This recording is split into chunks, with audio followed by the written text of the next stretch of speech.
Hello students, तो हम लोग कह रहे थे यूनिट एंड डायमेंशंस, और यूनिट एंड डायमेंशन के हमने 2 लेक्चर कर लिए हैं। और प्रीवियस लेक्चर में हम कर रहे थे एप्लीकेशन ऑफ डायमेंशन एनालिसिस। तो हमने फर्स्ट एप्लीकेशन देखा था कि how to check the physical equation, कि कोई भी फिजिकल इक्वेशन आपको करेक्ट है कि इनकरेक्ट है डायमेंशनली, तो वो हमने देखा था। वहां पे हम प्रिंसिपल ऑफ होमोजेनिटी का यूज करते थे। आज यहाँ पे हम सेकंड करेंगे एप्लीकेशन ऑफ डायमेंशनल एनालिसिस का, और सेकंड आपका है to convert physical quantity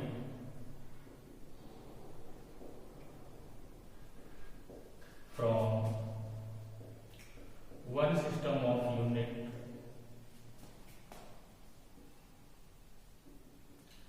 to other system of unit.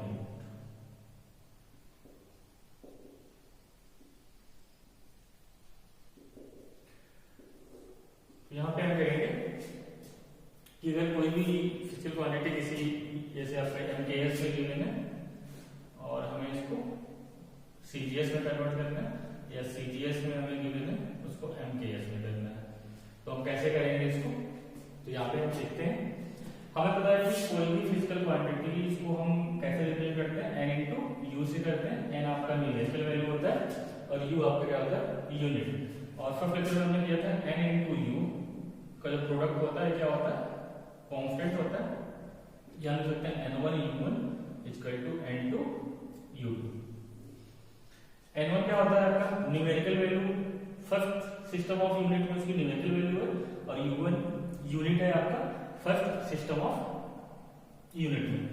Second system of unit में न्यूमेरिकल वैल्यू n2 है और आपका यूनिट क्या है, u2।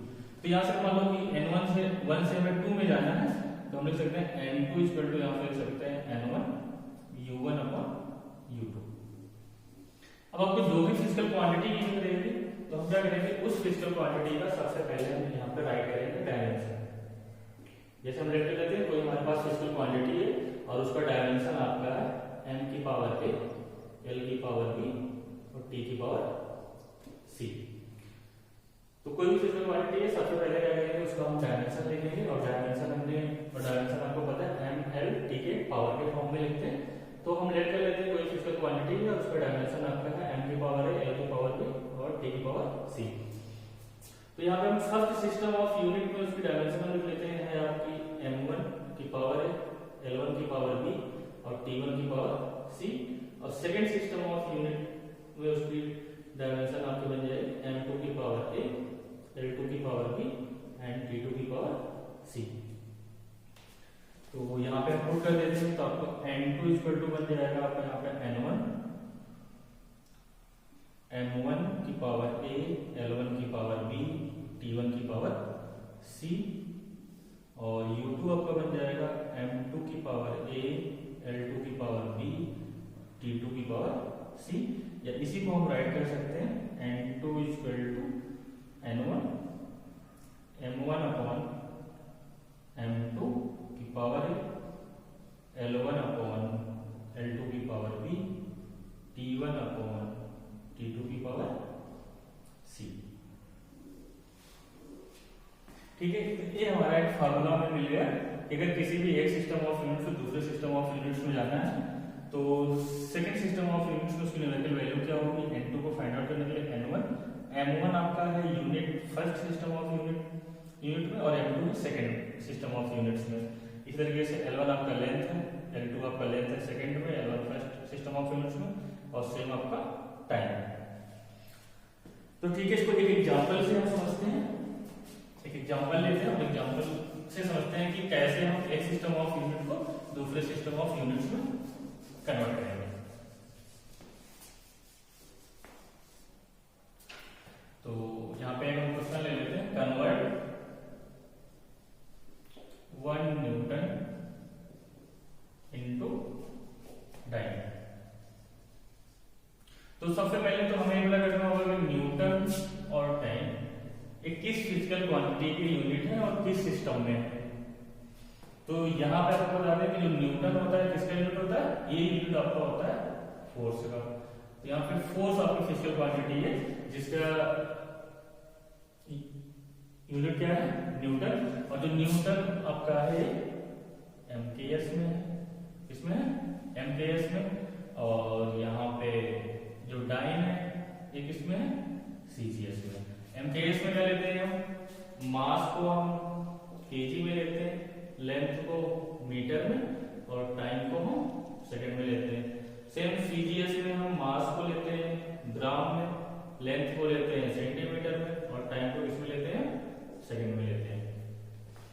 तो सबसे पहले हम क्या करेंगे, फोर्स का डायमेंशन लिखेंगे। तो फोर्स का आप डायमेंशन लिखेंगे तो फोर्स का आपका डायमेंशन होता है ML T⁻²। फिर इसको हम कंपेयर कर लेते हैं अपने स्टैंडर्ड फॉर्म से। तो हमारे स्टैंडर्ड फॉर्म से अगर कंपेयर करेंगे तो स्टैंडर्ड फॉर्म आपका है m⁴ L⁴ T⁻C। तो यहाँ से हम कंपेयर करेंगे तो हमें मिलेगा A = क्या मिल जाएगा 1, B = क्या मिल जाएगा 1, C = क्या मिल जाएगा -2। A = 1 मिल जाएगा, B = 1 और C = क्या मिल जाएगा -2 मिल जाएगा। अब यहाँ पे हम फिगर फार्मूले पे जाएंगे। हमें दिया है 1 न्यूटन = हाउ मेनी डाइन। ठीक है, तो मतलब हमें ये क्या होगा N1 U1 उसको ले सकते हैं N2 U2। तो U2 तो हमें पता है कि डाइन है यूनिट उसकी सेकंड सिस्टम ऑफ यूनिट्स में, और ये N1 U1 आपको पता है। तो हमें क्या फाइंड आउट करना है, N2 फाइंड आउट करना है कि कितने डाइन होंगे 1 न्यूटन में। तो फार्मूला हो जाएगा N2 = N1 m1/m2 की पावर A L1/L2 की पावर B T1/T2 की पावर C। तो यहां से जाएगा N1 की वैल्यू कितनी है 1। M1 किस सिस्टम ऑफ यूनिट्स में है, MKS में है, और MKS में मास को किस में लेते हैं kg, यहाँ पे kg हो जाएगा। M2 किस सिस्टम में है CGS, ये आपका फर्स्ट सिस्टम ऑफ यूनिट्स, ये सेकंड सिस्टम ऑफ यूनिट्स है। तो M2 सेकंड में मास को किस में लेते हैं CGS में लेते हैं ग्राम में। ऐसे लेंथ को हम MKS में क्या लेते हैं मीटर और CGS में क्या लेते हैं सेंटीमीटर, और टाइम आपका दोनों में क्या होता है आपका सेकंड ही होता है। तो यहाँ से पावर की बात करते हैं, A की वैल्यू कितनी है 1 लगा देंगे, यहाँ से B की वैल्यू कितनी है 1 और C की वैल्यू कितनी है -2। अब यहाँ पे देखते हैं तो यहाँ जाएगा 1 × kg। तो kg को हम अगर ग्राम में चेंज करेंगे तो 10⁻³ ग्राम आ जाएगा, नीचे ग्राम है आपका की पावर 1। मीटर को लिख जाएगा 100 सेंटीमीटर, जिसको हम लिख सकते हैं 10⁻² सेंटीमीटर। 1 मीटर में आपका क्या होता था 10⁻² सेंटीमीटर, और यहाँ पे क्या है आपका सेंटीमीटर, यहाँ सेकंड से सेकंड कैंसिल हो जाएगा 1⁻²। तो यहाँ से देखते हैं ग्राम से ग्राम कैंसिल, सेंटीमीटर से सेंटीमीटर कैंसिल हो जाएगा। तो N2 = आपको बन जाएगा 10⁻³ × 10⁻², जो कि आ जाएगा आपका 10⁻5। मींस 1 न्यूटन में कितने डाइन होते हैं 10⁻5 डाइन। तो यहाँ पे हमने न्यूटन को किसमें कन्वर्ट कर दिया डाइन, 1 न्यूटन = 10⁻5 डाइन। नेक्स्ट करते हैं, एक और एग्जांपल लेते हैं।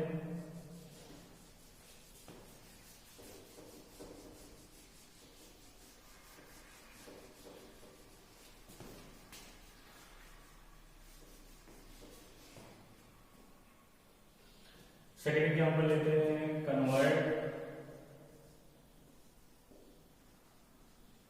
1 जूल into अर्थ।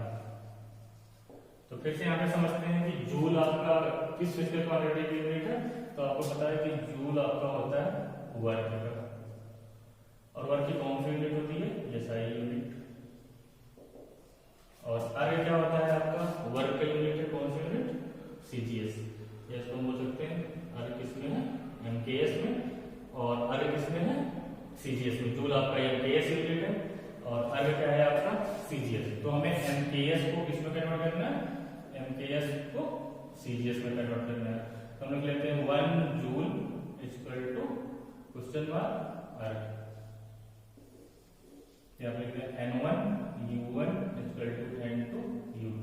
तो हमें N1 पता है, N1 वैल्यू 1 है, U first system of unit कितनी है जूल है, सेकंड में N2 हमें फाइंड आउट करना है, और U2 क्या है अर्ग। तो सबसे पहले क्या करेंगे हम, वर्ग का डायमेंशन लिखेंगे। तो वर्ग का डायमेंशन आपका होता है m l स्क्वायर t की पावर माइनस 2। तो यहां से कंपेयर कर लेंगे स्टैंडर्ड से, तो a स्क्वायर टू बन जाएगा 1, l की पावर 2 है तो b की पावर 2 और c की पावर यहाँ पे मिल जाएगी आपको माइनस 2 मिल जाएगा। तो नेक्स्ट हम करते हैं n2 स्क्वायर टू क्या हो जाता है m1 अपॉन m2 की power a, l1 upon l2 की power b, t1 upon t2 की पावर c। तो यहाँ पर रख देते हैं n1 की वैल्यू कितनी है 1। m1 क्या है, फर्स्ट सिस्टम ऑफ यूनिट। तो फर्स्ट सिस्टम ऑफ यूनिट क्या है आपका जूल, जो कि किसमें है mks में, और mks में मास को हम लेते हैं किसमें kg में। m2 किसमें जाएगा cgs में, तो ग्राम में। इसी प्रकार आपका लेंथ हो जाएगा mks में मीटर, और l2 कितनी हो जाएगा सेंटीमीटर, और t1 हो जाएगा आपका सेकंड। पावर लगा देते हैं, a की वैल्यू 1 है, b की वैल्यू 2 है और c की वैल्यू माइनस 2। यहाँ से करेंगे 1 इंटू kg को चेंज करेंगे ग्राम, तो जाएगा 10 की power 3 gram upon gram. Metre को करेंगे तो जाएगा 10 की पावर 2 सेंटीमीटर अपॉन सेंटीमीटर, और यहाँ पे सेकंड से सेकंड कैंसिल हो जाएगा, तो 1 की पावर माइनस 2 बन जाएगा।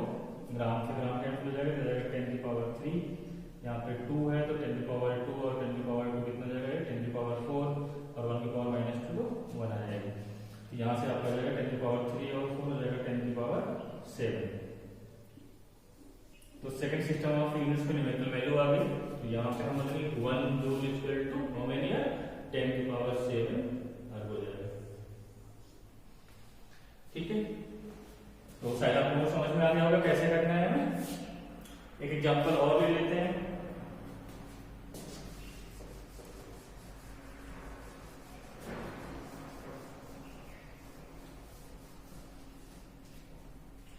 आपको इनवर्सल ग्रेविटेशनल कांस्टेंट की वैल्यू गिवन है 6.67 इंटू 10 की power minus 11 newton metre square पर केजी स्क्वायर। इसकी कौन सी यूनिट है MKS, और इसे हमें कन्वर्ट करना है CGS यूनिट में।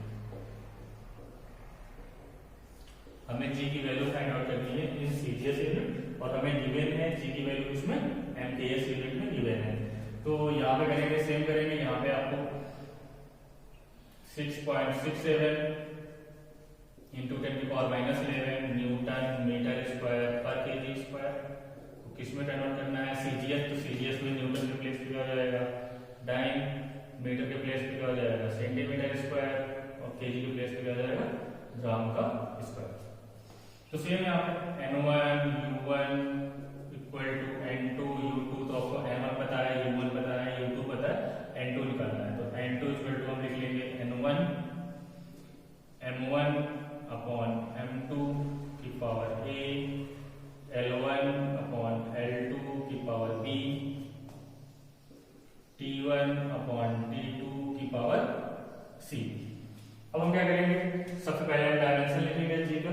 तो G का आपका डायमेंशन होता है, G का डायमेंशन हम लिखेंगे, तो G का डायमेंशन आपका हो जाता है न्यूटन का डायमेंशन, तो न्यूटन का डायमेंशन होगा m l t minus 2 force का डायमेंशन, मीटर का डायमेंशन होगा l स्क्वायर और kg m स्क्वायर। जैसे G का डायमेंशन निकल जाएगा m की power minus 1 l cube t की पावर माइनस 2।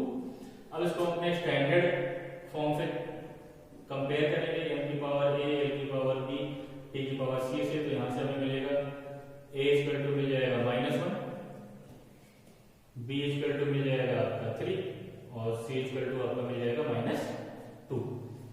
चलो यहाँ पे हम पुट करते हैं n2 स्क्वायर टू n1 की वैल्यू कितनी है 6.67 इंटू 10 की पावर माइनस 11 m1 MKS में है कितनी हो जाएगा kg में, m2 इसमें CGS में कितनी हो जाएगा ग्राम में हो जाएगा, लेंथ MKS में मीटर और CGS में क्या हो जाएगा सेंटीमीटर। ये आपका क्या हो जाएगा दोनों में सेकंड। अब पावर लगा देते हैं, a की वैल्यू कितनी है -1, b की वैल्यू कितनी है 3 और c की वैल्यू कितनी है -2। नेक्स्ट करेंगे 6.67 इंटू 10⁻⁻11। केजी को ग्राम में चेंज करेंगे तो 10⁻³ ग्राम अपॉन ग्राम। मीटर को सेंटीमीटर में करेंगे तो 10⁻² सेंटीमीटर अपॉन सेंटीमीटर की पावर 3। और सेकंड से सेकंड आपका कैंसिल होकर बन जाएगा 10⁻²। ये ग्राम से ग्राम कैंसिल हो जाएगा, सेंटीमीटर से सेंटीमीटर तो जाएगा 6.67 इंटू 10⁻11 इंटू 10⁻, आपकी पावर -1 है तो 10⁻³ हो जाएगा। ये आपको हो जाएगा 10⁻² तो 10⁻6 और 1⁻2 1 हो जाएगा। सॉल्व कर लेंगे तो 6.67 इंटू 10⁻11 ये आपका -3 + 6 तो ये आपका बन जाएगा 6.67 इंटू 10⁻11 और 3 14 + 6 तो जाएगा -8। तो सीजीएस में आपका कन्वर्ट हो जाएगा 6.67 इंटू 10⁻11 न्यूटन मीटर स्क्वायर पर केजी स्क्वायर। इसकी वैल्यू जाएगी 6.67 इंटू 10⁻8 डाइन सेंटीमीटर स्क्वायर पर ग्राम स्क्वायर। ठीक है, तो आपको समझ में आ गया। आपने 3 एग्जांपल्स ले लिए। तो ये आपका था कि कैसे आपको एक सिस्टम ऑफ यूनिट से दूसरे सिस्टम ऑफ यूनिट्स में जाना है।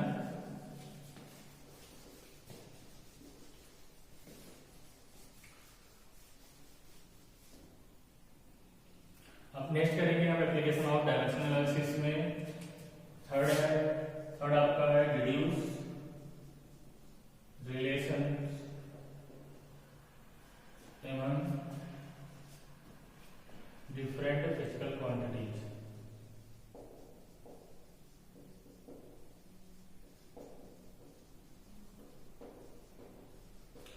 तो इसमें क्या करेंगे, अगर हमें ये पता है कि एक फिजिकल क्वांटिटी और किस फिजिकल क्वांटिटीज पे डिपेंड है तो उनके बीच में हमें रिलेशन निकाल सकते हैं with the help of dimensional analysis. तो यहाँ पे हम इसको समझेंगे एग्जांपल के थ्रू। तो एक एग्जांपल लेते हैं हम कि the time period of a simple pendulum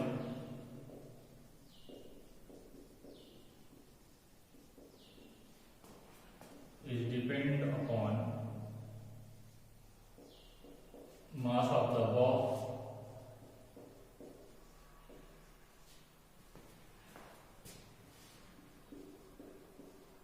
length of pendulum L, mass of the ball small m, and acceleration due to gravity small g। हमें क्या करना है, दिया है कि deduce a relation for time period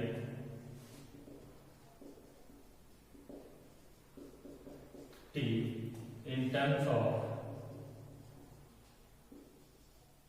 mass of the ball m, length of the pendulum L, and acceleration due to gravity g। यहाँ पे सीखते हैं करने का तरीका क्या है। तो हमें पता है कि जो टाइम पीरियड है वो किस पे डिपेंड कर रहा है। तो टाइम पीरियड आपको डिपेंड कर रहा है mass of the ball, length of the pendulum and acceleration due to gravity. हम ले लेंगे कि जो टाइम है वो प्रोपोर्शनल है किसके, m, l और g के। लेकिन हमें नहीं पता किस प्रकार आपका प्रोपोर्शनल है। तो यहाँ पे हम लेट कर लेते हैं कि m की पावर a है, l की पावर क्या है b और g की पावर क्या है c। तो ये आपका स्टेप 1 है। स्टेप 1 में क्या करते हैं, लेफ्ट हैंड साइड में लिखते हैं कि उस फिजिकल क्वांटिटी को जो physical quantity other physical quantities पे डिपेंड कर रही है और जिस फिजिकल क्वांटिटी पे आप पे डिपेंड कर रही है उन सबको हम प्रोडक्ट के फॉर्म में लिखते हैं। और सबसे पहले फिजिकल क्वांटिटी के ऊपर पावर a लगा देंगे, दूसरे पे b और तीसरे पे क्या लगा देंगे c लगा देंगे हम पावर। अब नेक्स्ट करेंगे, आपको पता है जब प्रोपोर्शनल हटाते हैं तो क्या आता है, कांस्टेंट आता है। तो यहाँ पे कांस्टेंट आ गया आपका k, m into a, l की पावर b, g की पावर c। ठीक है, इसको हम बोल देंगे इक्वेशन फर्स्ट बोल देंगे। अब हम क्या करेंगे, हम डायमेंशन लिखेंगे बोथ द साइड क्या राइट करेंगे, डायमेंशन राइट करेंगे। तो टी क्या है, टाइम पीरियड, और टाइम पीरियड की डायमेंशन क्या होती है, m की पावर 0, l की पावर 0, t की पावर 0। k क्या है, कांस्टेंट, तो कांस्टेंट डायमेंशन लेस होता है आपका यहाँ पे, तो यहाँ पे m का डायमेंशन आप लिखेंगे m, लेंथ की डायमेंशन लिखेंगे l, और l की पावर 1, m की पावर 1, और g क्या है, एक्सेलरेशन ड्यू टू ग्रेविटी, और एक्सेलरेशन की डायमेंशन आपकी होती है l t की पावर -2।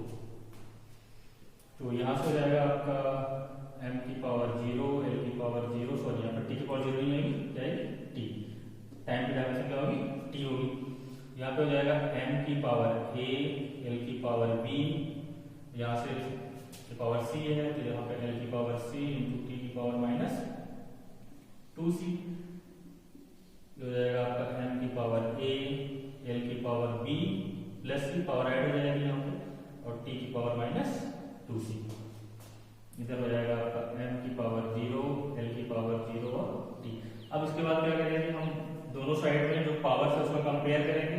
तो पावर को कंपेयर करोगे तो आप देखोगे a की प्लेस, इधर n की पावर क्या है, a है, और इधर क्या है 0, इधर l की पावर क्या है b प्लस c, और इधर क्या पावर है 0।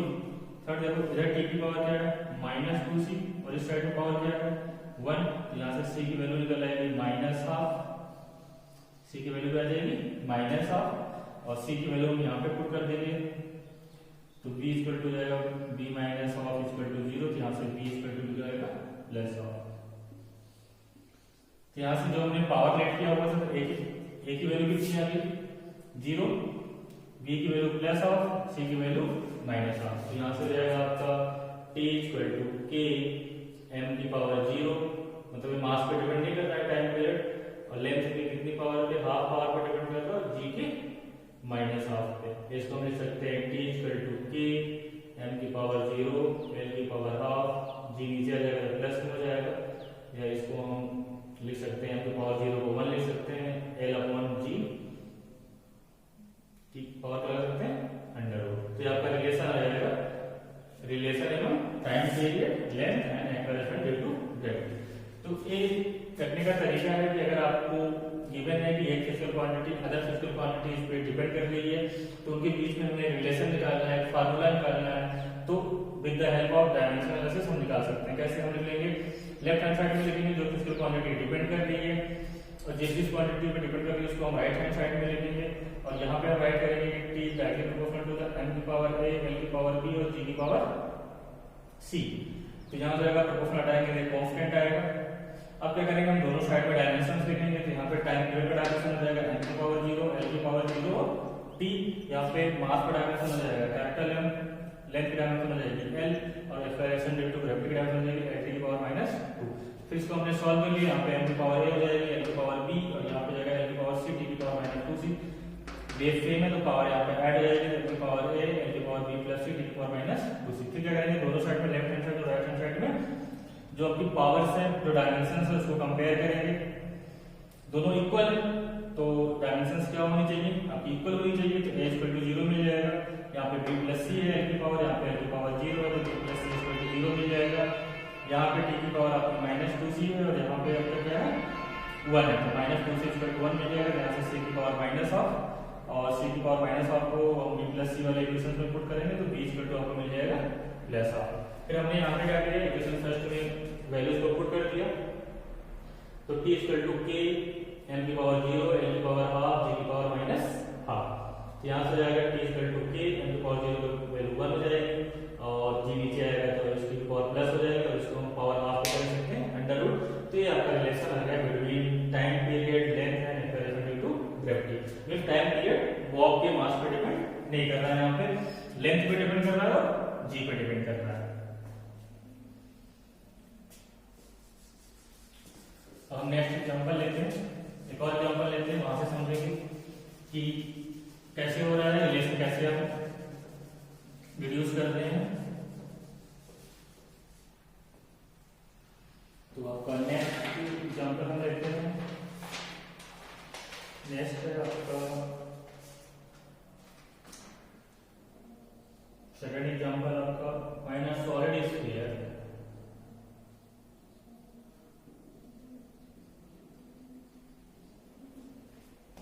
moves through a liquid.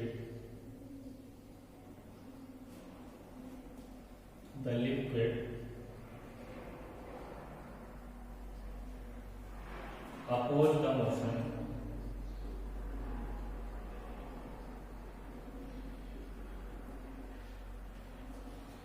with a force F.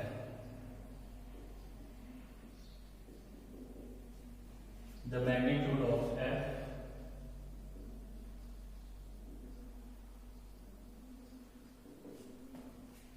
depends on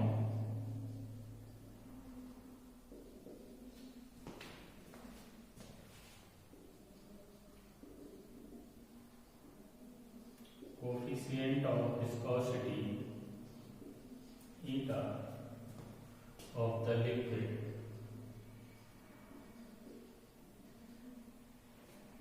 the radius r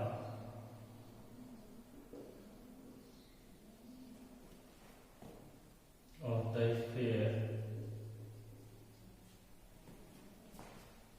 and the speed v of the sphere.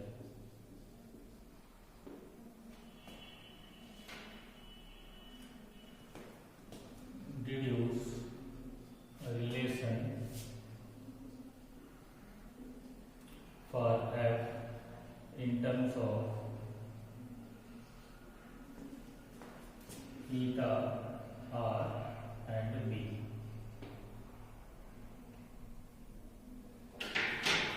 तो यहाँ पे हमें क्वेश्चन दिया है कि एक सॉलिड स्फीयर लिक्विड के अंदर मूव कर रहा है और लिक्विड उस पर क्या है फ्रिक्शन का फोर्स लगा रहा है अपोजिट डायरेक्शन में, जिसको हम विस्कस फोर्स बोलते हैं।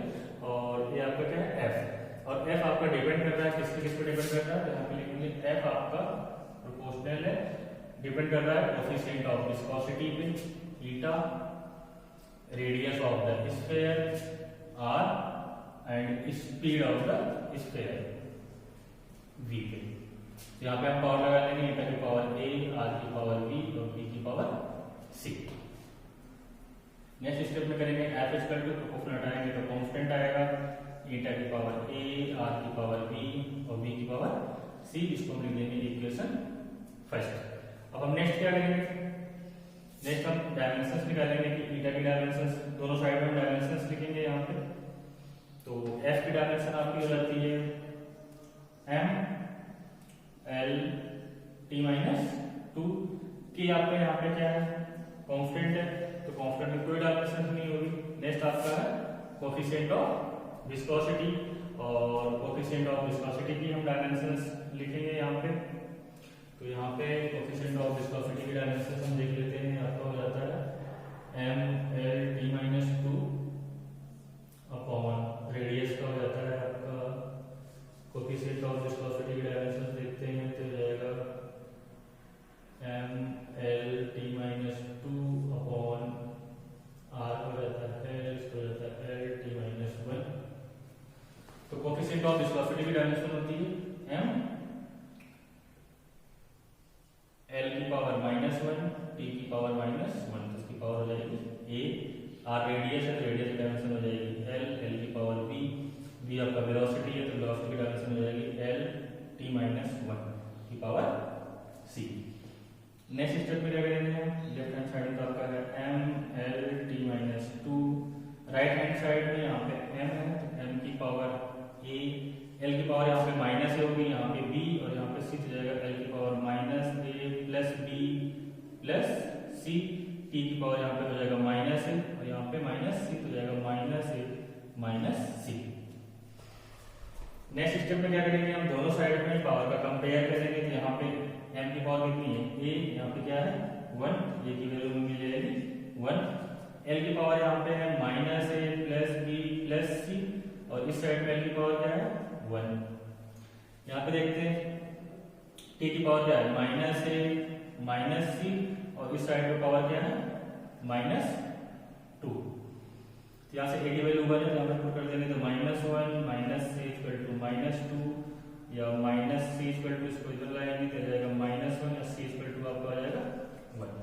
ए और बी की वैल्यू यहाँ पे रख देंगे तो ए की प्लेस पे -1, बी की प्लेस पे निकाल ली है वैल्यू, सी की प्लेस पे 1 इक्वल टू 1, 1 से 1 कैंसिल, माइनस अंदर आ जाएगा तो बी की वैल्यू कितनी हो जाएगी 1। तो यहाँ पे आपका आ गया ए की वैल्यू कितनी आ गई 1, बी की वैल्यू कितनी आ गई 1, सी की वैल्यू कितनी आ गई 1, तो आपका रिलेशन आ जाएगा एफ इक्वल टू के ईटा आर बी। तो स्टूडेंट्स समझ में आ गया होगा आपको कैसे करना है। तो जो भी फिजिकल क्वांटिटी आपकी डिपेंड करती है उसको लेफ्ट हैंड साइड में, बाकी सारे क्वांटिटी को प्रोडक्ट के फॉर्म में लिखना है, राइट हैंड साइड में उसकी पावर लगानी है ए बी सी, और ए बी और सी की वैल्यू को हमें डायमेंशंस राइट करके लेफ्ट हैंड साइड का कंपेयर करके निकालना रहता है। यहाँ पे जब ए बी सी की वैल्यू आ जाए तो एप्लीकेशन फर्स्ट में पुट कर दो, तो यहाँ से आपका रिलेशन निकल के आ जाएगा ए बन द फिजिकल क्वांटिटीज। नेक्स्ट करते हैं इसी पे बेस्ड एक न्यू टाइप का प्रॉब्लम जो आपका इसी पे बेस्ड है, इसी कॉन्सेप्ट पे।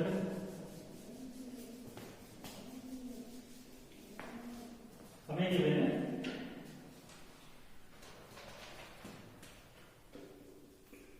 एक वेलोसिटी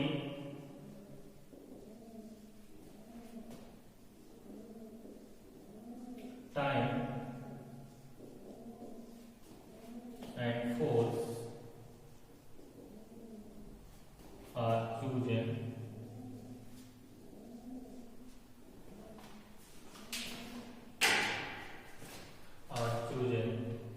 as base quantities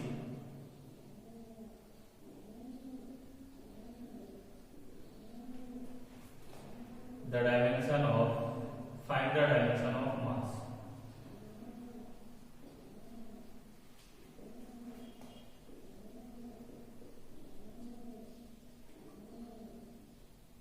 तो हमें मास की डायमेंशंस निकालनी है। अगर यहाँ पे हम वेलोसिटी टाइम और फोर्स एफ को हम क्या मान लें फंडामेंटल क्वांटिटी मान लें, तो मास की क्या डायमेंशन आएगी। तो इस तरह के बहुत सारे क्वेश्चन कॉम्पिटिटिव एग्जाम्स में आते हैं। तो देखो इसका करने का तरीका क्या है, सेम है जैसे हम रिलेशन को रिड्यूस करते हैं सेम वे में इसको भी करेंगे। हम यहाँ पे लेट कर लेंगे जो मास है आपका जो आपका मास है वो वेलोसिटी टाइम और फोर्स पर डिपेंड करना है। यहाँ पे पावर लगा लेंगे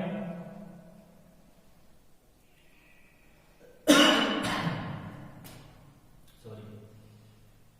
नेक्स्ट स्टेप में क्या करेंगे m की पावर m इक्वल टू हम लिख लेंगे k सॉरी वेलोसिटी की पावर a टाइम की पावर b फोर्स की पावर c। नेक्स्ट स्टेप में हम दोनों साइड पे डायमेंशंस राइट करेंगे। तो मास की डायमेंशन हो जाती है आपकी m, l की पावर 0, t की पावर 0। t आपका कांस्टेंट है तो t की कोई डायमेंशन नहीं होगी। वेलोसिटी की डायमेंशन l, t की पावर -1 की पावर a।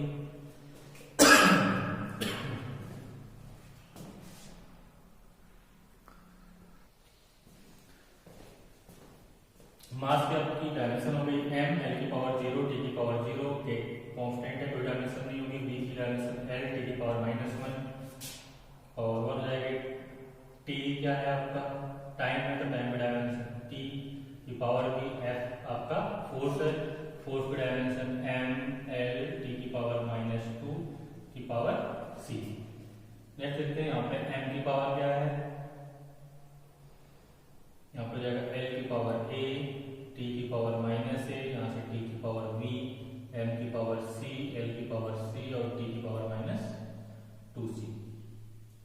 इसको m l t के फॉर्म में लिख लेते हैं। तो पहले m की पावर c, l की पावर a है यहाँ पे आपकी c है तो a प्लस c, t की power -a plus b -2c।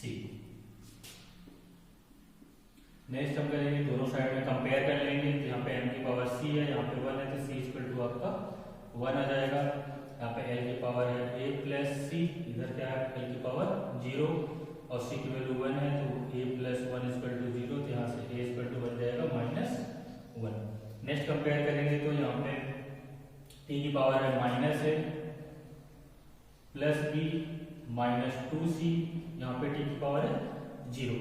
यहाँ पे वैल्यू रख देंगे माइनस है तो minus of -1 plus B, B की वैल्यू हमें निकालनी है -2, सी की वैल्यू आई है 1 इक्वल टू 0।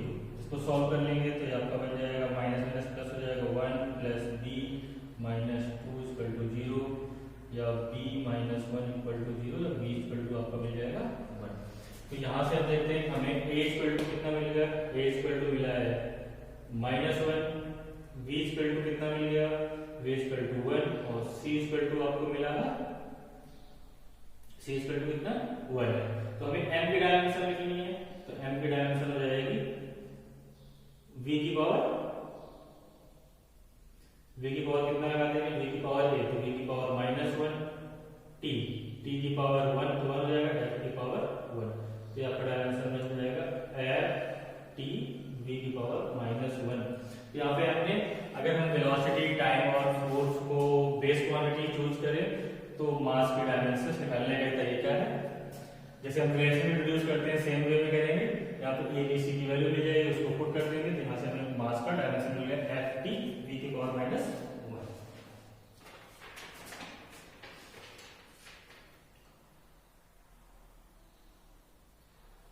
एक टेस्ट करते हैं इसी पे है based question.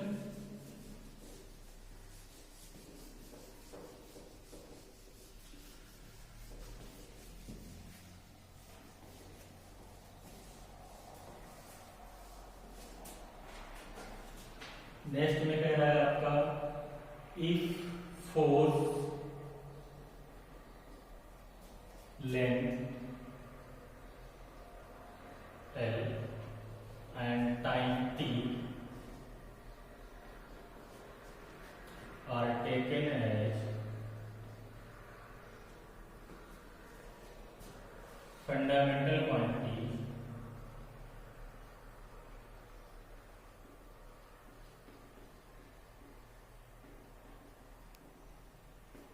find the dimensions of density. Find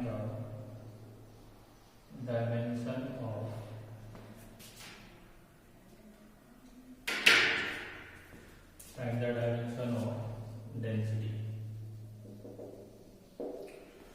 तो सेम वे में करेंगे, यहाँ पे आपकी डेंसिटी को हम रो से दिखा देते हैं। रो आपका डिपेंड कर रहा है किस पे, फोर्स पे, लेंथ पे और टाइम पे। पावर लगाना है किसकी पावर ए, एल की पावर बी, टी की पावर सी। नेक्स्ट हम लिखेंगे रो इक्वल टू के, एफ की पावर ए, एल की पावर बी, टी की पावर सी।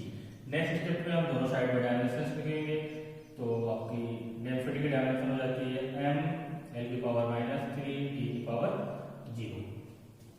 ये आपका कांस्टेंट है, डायमेंशन लेस है, क्वांटिटी डायमेंशन लेस है आपका नंबर से कांस्टेंट। तो और फोर्थ डायमेंशन आपकी हो जाएगी m, l, टी की पावर -2 की पावर e। सेकेंड है l, लेंथ की डायमेंशन l ही हो जाएगी। नेक्स्ट आपका टाइम है, तो टाइम की डायमेंशन t ही होगी, तो t की पावर c। आपका हो जाएगा m, l की पावर -3, t की पावर 0। नेक्स्ट स्टेप में देखो हो जाएगा आपका m की पावर a, l की पावर a, t की पावर -2a, यहाँ हो जाएगा l की पावर b, t की power c। m left hand side में m, l की पावर -3, t की पावर 0, यहाँ से हो जाएगा m की पावर a, l की power a plus b, t की पावर -2a प्लस c। अब हम पावर का कंपेयर कर लेंगे, यहाँ पे m की पावर a है, यहाँ पे m की पावर 1 है, तो इक्वल टू बन जाएगा आपका 1। l की पावर यहाँ पे a प्लस b है, और यहाँ पे l की पावर कितनी है -3। नेक्स्ट यहाँ पे a की वैल्यू रख दो, तो 1 प्लस b इक्वल टू -3, और b इक्वल टू हो जाएगा -3, इधर जाएगा -1, तो b इक्वल टू आपका बन जाएगा -4। नेक्स्ट t की पावर यहाँ पे है -2a प्लस c, और इस साइड में t की पावर कितनी है 0। तो यहाँ पे a की वैल्यू पुट कर देते हैं, a की वैल्यू 1 है, तो -2 × 1 plus c equal to 0, -2 plus c equal to 0, तो c इक्वल टू यहाँ से आ जाएगा 2 आ जाएगा। अब इसके वैल्यू पुट कर देते हैं, तो रो इक्वल टू आपका बन जाएगा